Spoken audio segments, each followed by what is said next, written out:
la vinculació de l'artista Joan Miró que va tenir en nosaltres, en les nostres illes, amb aquesta terra, a la que tant va estimar, que tanta devoció li va professar i que sobretot nosaltres avui ens permet donar valor i coneixement de la seva feina, tenim, precisament, per mort de tot això, l'obligació moral de conservar i, sobretot, d'agrair. Per això, el govern de les Illes Balears, a través de l'Institut d'Estudis Baleàrics, ha organitzat,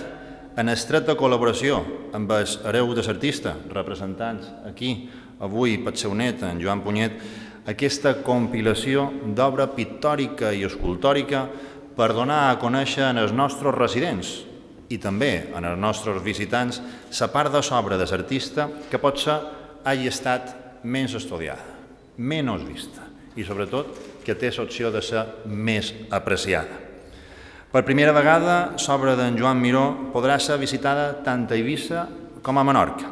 conferint així en el projecte una aura d'excepcionalitat i, sobretot, i el més important, generant en conseqüència una inusitada expectació.